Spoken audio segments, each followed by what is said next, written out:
Was geht ab, liebe Leute? Herzlich willkommen zum weiteren Video hier auf meinem Zweikanal auf dieserkingphil. Wir werden uns jetzt ein Video anschauen, auf das ich mich sehr freue, was mir sehr viele Leute auch geschickt haben. Denn davon gibt es 3 Teile und ich habe auf die ersten beiden Teile schon eine Reaction hochgeladen. Der Livestream-Chat ist übrigens am Start. Wir haben Samstagmorgen 7:14 Uhr, ich sehe aus wie eine Leiche. Ich bin sehr müde heute, aber ich hoffe, das fällt nicht ganz so auf.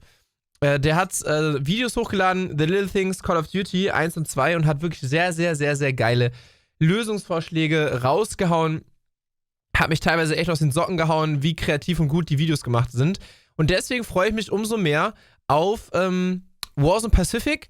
Was direkt auffällt, was direkt ins Auge springt, ist, dass er bei Warzone Verdansk nannte er die Videos The Little Things und das waren halt wirklich Kleinigkeiten, ne, zum Beispiel, dass du bei deinen Teammates siehst, wie viel Geld die noch haben, so eine Gesamtsumme, damit man nicht jedes Mal rechnen muss, so Kleinigkeiten. Und bei Call of Duty Warzone Pazifik heißt das Video jetzt The Big Things. Scheint so, ja, ne, wir wissen es natürlich selber schon, dass bei Caldera oder bei Warzone Pazifik nicht Kleinigkeiten geändert werden müssen, sondern das große, eigentlich das komplette Spiel. Moin Temperfield, was geht? So, alright, let's go. Cheaters are bad, and we need a new map. 2 things you probably heard a fair bit of a few months ago. Well, we got a new map, and we also got an anti-cheat, yet Warzone Pazifik is off to a really shaky start. I'll give my thoughts on the map later, but the anti-cheat's getting mixed reviews. There is proof that it's working, but some say it's gotten progressively worse.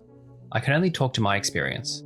In the 230 matches I've played, I've died almost 500 times. Oh mein Gott, deaths from Leute, wo sieht man das? Das will ich aussehen, das ist ja übel geil. cheaters?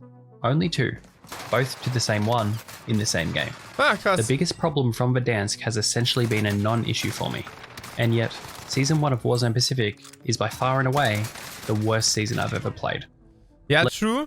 Wie oft seid ihr an Cheatern gestorben? Ich glaube auch, ich glaube tatsächlich, dass es in der gesamten Season nicht mehr Cheater als 10 oder 15 waren. Das ist eine wirklich extreme Steigerung, muss man sagen. Das ist wirklich eine extreme Steigerung. Let me show you why. Der hat ja wirklich alles an, der Typ. Okay, Konsolen-Experience. For starters, the FOV slider. Ja, Despite every single one of Raven's tweets for the past year being flooded with plays complaining about it, and despite Vanguard having one, and despite there literally being an item in the game which drastically increases FOV, to no detriment to performance, we still don't have an FOV slider on console. Nonetheless, as someone that plays on PS5, the lack of an FOV slider is, oh mein Gott, right now, the least of my worries. Digga. For those that don't know, let me show you how the game actually looks on console. When landing in, these white arrows appear, and every time you pull your parachute, your game freezes for a split second. You also can't see your hands or parachute, so it's hard to judge where you are in the air. This, in combination with the freezing, means you will often fall short of where you're intending to land. Once you do land, you'd want to hope these white arrows are gone, because if not, you'll be glitching all over the place.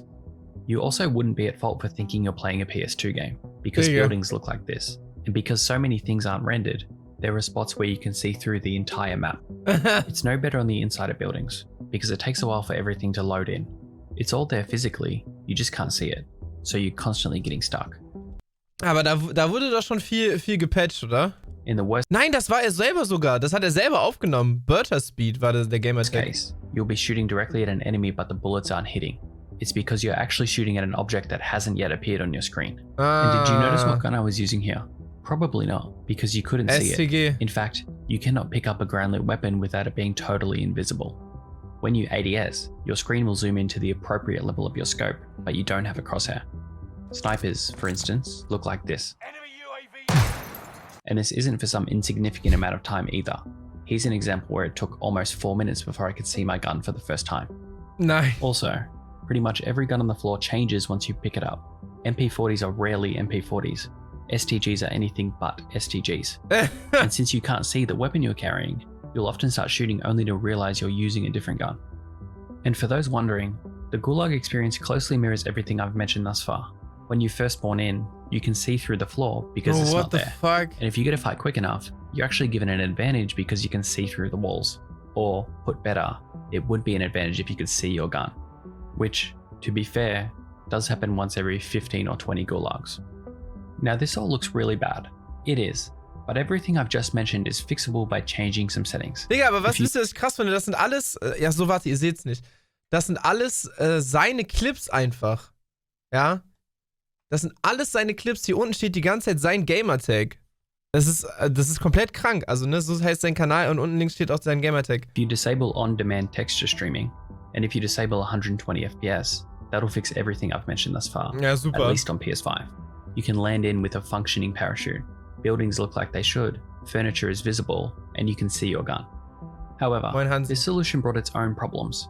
Even though I restricted my FPS to 60, which isn't an easy transition after playing on 120 for a while, I was now getting lots of frame drops. It frequently felt like I was playing at 30 or 40 FPS, but that wasn't the biggest problem. Every few games, the entire game would just freeze. Sometimes it would unfreeze after 20 or 30 seconds, but most of the time, it would be frozen indefinitely, and you would have to force quit the game. Das ist PlayStation 5, aber das ist auch noch ein Problem, was immer noch viele haben, ne? Dass das Spiel immer irgendwie abstürzt. Trade-off. You can choose to have textures that don't load, invisible ground-lit weapons, and parachutes that don't function properly, among many other things. Or you can choose to cut your FPS in half and have game-ending freezes every 2 or 3 matches. None of these were good options, but the former was better. I could at least play out a game. And so that's how I've played the entire first season of Warzone Pazifik. 5 weeks after launch, Raven released their first patch for console. As of now, the patches have done almost nothing. The guns seem to load a little quicker, but everything else is the same. And I think the textures are even worse. Digga, unfassbar. Unglaublich. Was, also... Wird man sauer wieder, ne, bei dem Video. You could probably make a 15-minute video documenting all the bugs in this game, but I'm going to keep it short and just talk about some prominent ones. Starting with, of course, the invisible skin. If someone was using this skin, and if they were more than 35 meters away, you could only see their head. Their entire body was invisible. The worst part, even when they weren't invisible, there was a good chance anyone running this skin was also running akimbo double-barrel shotguns and stun grenades. Yeah. My problem was not that this existed. Any new game is bound to have bugs. But patching this out should have taken, what, a day? So. It took more than 3 weeks. And then a few days later. 3 Wochen, das ist, also da muss ich mich auch, also das kann nicht sein, dass das 3 Wochen dauert, dass die diesen Skin rausnehmen, ne? Das ist wirklich immer noch das Lächerlichste. Und da kann mir auch keiner erzählen, dass die auch Weihnachtsferien hatten oder so. Das ist ein Witz, ist das. Das ist ein Witz. Dann deaktivier einfach nur den Skin, bevor du es rauspatchst. Later, there were 2 more. Ja, My stations also freeze now. Sometimes they freeze as you're opening it, and sometimes they freeze once you're already in it. In the latter case, even once it unfreezes and you buy the item, it doesn't work. You have to re-enter the buy station and buy it again. It can take 10 seconds just to buy a single item. Kann nicht sein. If someone's sitting in a bush next to a buy, and you use that buy, you're normally dead anyway. Now that they freeze, it's just a certainty. There's also a lot of players freezing while picking up loadouts.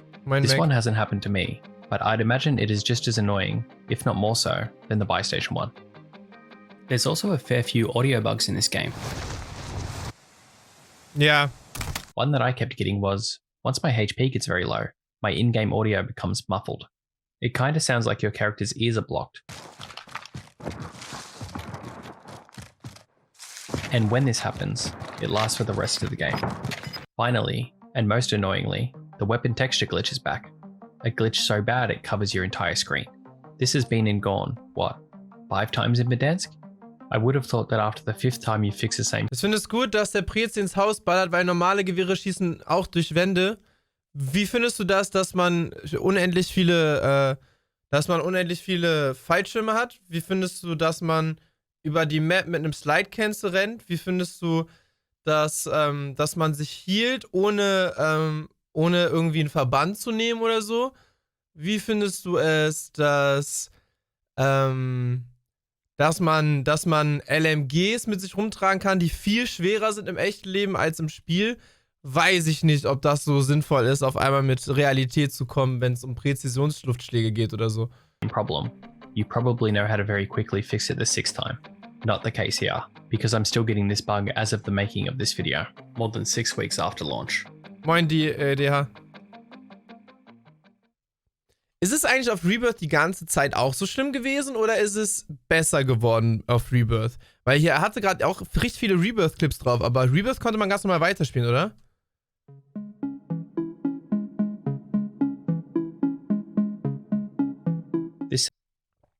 Ja, ja, safe, Micha. Da wurde ja auch gestreikt ohne Ende.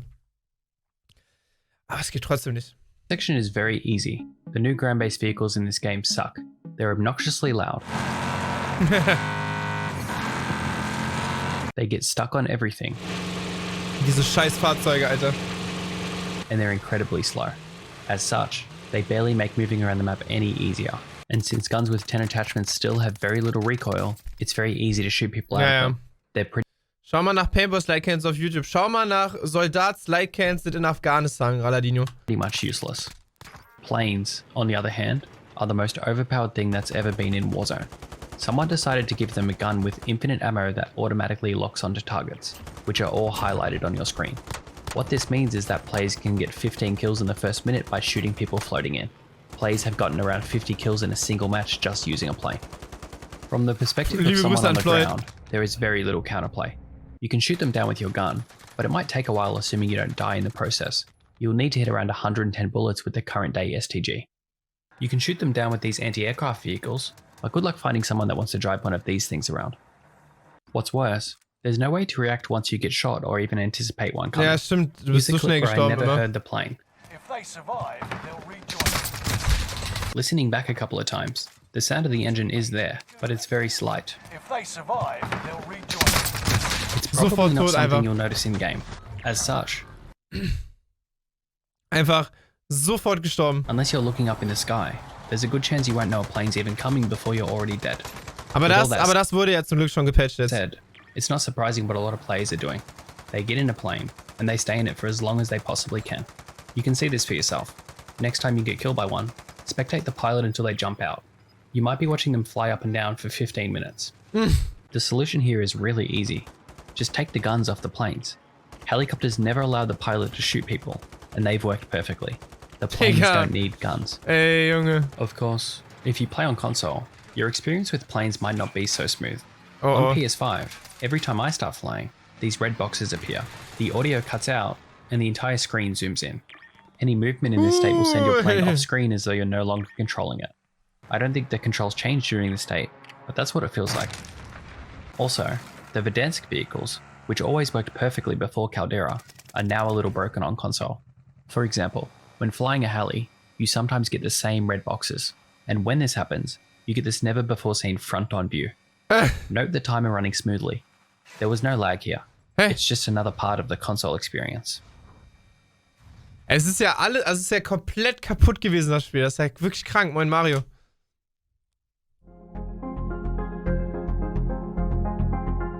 Unglaublich. What about the overpowered guns? Look, I've played this game for 2 years. I've seen a lot worse than what we've gotten this season. Einzelchat, wenn ihr euch noch an die Farmers Shotgun erinnert. Erinnert ihr euch an den Bums noch? Ey, es waren die besten 2 Tage meines Lebens. Regardless, as much as I'd love to see people viably using 10 different weapons, it's just never going to happen. As for the gunsmith, I find the decision to double the number of attachments a little strange. I don't see who it benefits. From Raven's perspective, wouldn't 2xing the number of attachments just make it harder to balance the weapons? And from a player's perspective, or at least my perspective, it's just more time consuming. It takes longer to make classes.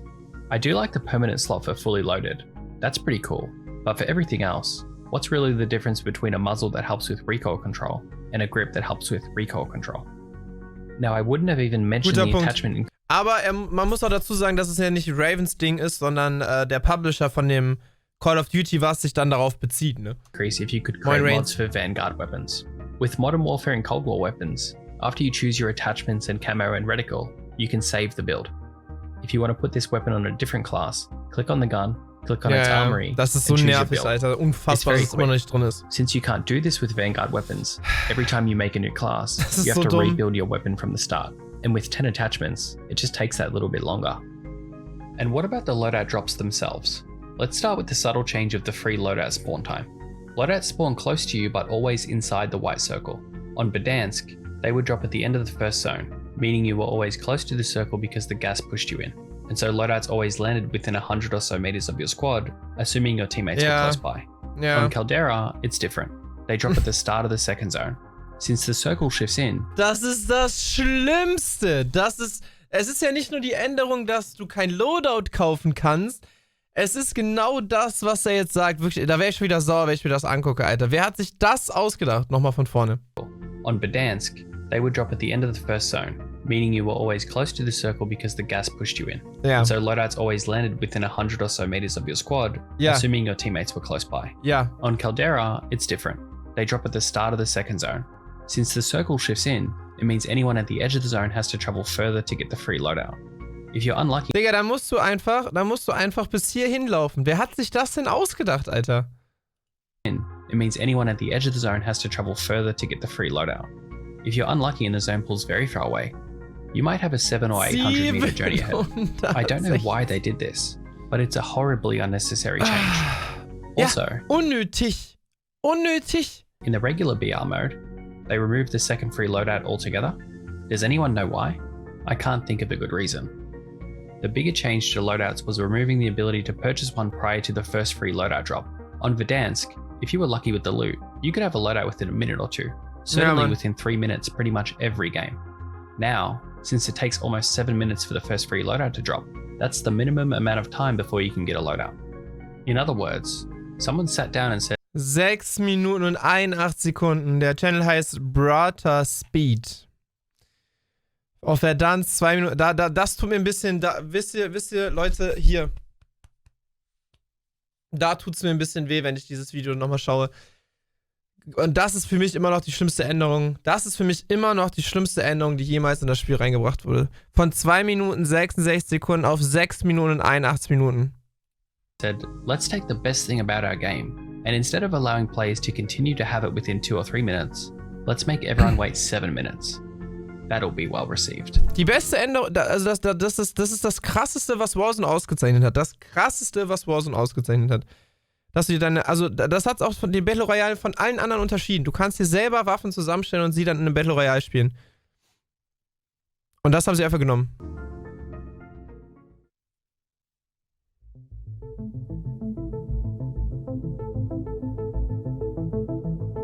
There's some things to like about the new map. For one, you can now mantle some rocks. Don't get me wrong, it has a really, really long way to go. But there are spots you can climb where there is not a chance you would have been able to in Verdansk. Ja. Caldera is also more vibrant and colourful. The interiors of buildings are far more detailed with far better lighting. Das And stimmt. we've even got water. More importantly, each POI feels totally unique, which wasn't the case on Verdansk since you were always fighting in recycled buildings. So I think they did a good job designing each area. Yeah. However, if you were given each POI individually and asked to stitch them together on a map, I think you would have a tough time making a map that plays worse than Caldera. They placed almost all of the POIs at the edge of the map, Ja. and they placed Peak, by far and away Caldera's highest point, in the middle. This results in a few things. These great POIs I mentioned, you don't spend much time in them. It's just how the zones work. They're perfect circles. Even if the zone pulls to the edge, most of it's still going to be in the middle for most of the game. And what's in the middle? Not that much. Lots of Ja. trees, lots of hills, Das lots of empty space. You know, nochmal ganz klar, wie gut er das anspricht, ne? Die haben sich so viel Mühe gegeben bei den ganzen einzelnen Sachen, außer vielleicht Powerplan so ein bisschen. Aber sonst haben die sich so viel Mühe gegeben, diese ganze Scheiße zu designen. Aber weil das Spiel halt so funktioniert, wie es ist man halt immer sehr viel in der Mitte der Map unterwegs. Und da ist nix. Deswegen ist es auch so, wie Haptic meinte, es fühlt sich an wie ein riesiges Farmland, einfach die Map. Stell dich mal vor, das wäre mehr verteilt. Village wäre irgendwie hier, Beachland, ja, Beachland macht keinen Sinn, aber Runway wäre irgendwie hier. Dogs, okay, Arsenal, so, wisst ihr, also alles viel weiter zentriert, Digga. Warum ist hier, guck dir das mal an. Guck dir diese Fläche mal bitte an, Alter. Guck dir das mal an. Die Fläche ist 4-mal so groß wie Capital. that much. Lots of Unglaublich. trees, lots of hills, lots of empty space. You know, Wer hat das places that aren't designt? as fun to fight at. Unfassbar. There's really only one good thing about placing POIs at the edge. If the final zone does happen to pull there, you'll be fighting in an interesting area. This wasn't the case on Verdansk. There were a lot of Prison. crappy end zones Oh my like the God, ones yeah. behind prison. Placing Peak in the middle is the bigger problem. It's the peak, so anytime you want to go anywhere near the middle of the map, you're running uphill. Ja, You're fighting uphill. ja, You're getting held by players uphill. ja, Does anyone actually enjoy these things? nein. I don't have a unique solution here. I agree with what I've already heard 100 times. They should have placed Peak very close to the edge of the map, Ja, added additional POIs in the middle, and cut down some trees. Ja, That would have been amazing. ja. More POIs in the middle would have meant more time spent fighting at cool locations throughout the game, So. and far fewer of these tree-to-tree fights. And for the ones that remain, the visibility would be better with less foliage. Lastly, if Peak was at the end of the map, the constant uphill-downhill gameplay would be mostly gone, and Peak would have provided the most enticing reason ever to land at the edge of the map, because you could so easily parachute back to the middle. This would spread players out, and you wouldn't have half the lobby landing at one of two locations. Verdansk was an amazing map, but I think guck. Caldera might have been even better had it been. Guck. Das sieht man doch, das sieht doch jeder Praktikant sofort, oder? Dass das nicht funktionieren kann. Guck dir das mal an. Also der einzige Spot, wo halt wenig los ist, ist halt hier. Aber vergleich mal bitte das hier, diese riesige Größe hier, mit dem hier. Wisst ihr, was ich meine? Der einzige Spot auf Verdansk, der halt lame war, wo wenig los war, war das hier gefühlt. Und selbst das passt, weiß ich nicht, fast 2,5 Mal in dieses riesige Nichts. Wisst ihr, was ich meine? Unglaublich. Aber ich glaube auch, wie er sagt, dass wenn die das besser aufgeteilt hätten und nicht diesen bescheuerten Berg da hingesetzt hätten. Ich bin ja immer noch, also Caldera finde ich immer noch nicht komplett scheiße. Design like this.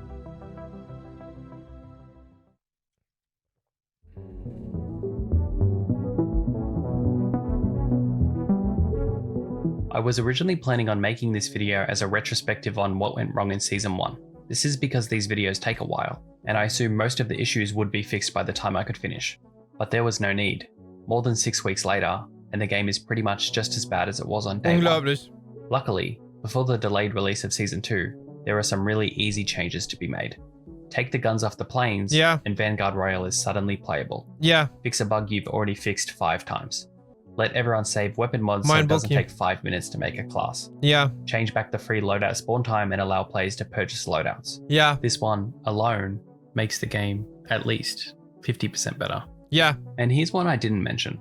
Consider the fact that nobody likes dying by accidentally picking up gas canisters. Keiner weiß. In fact, maybe re-examine the whole gas canister thing altogether.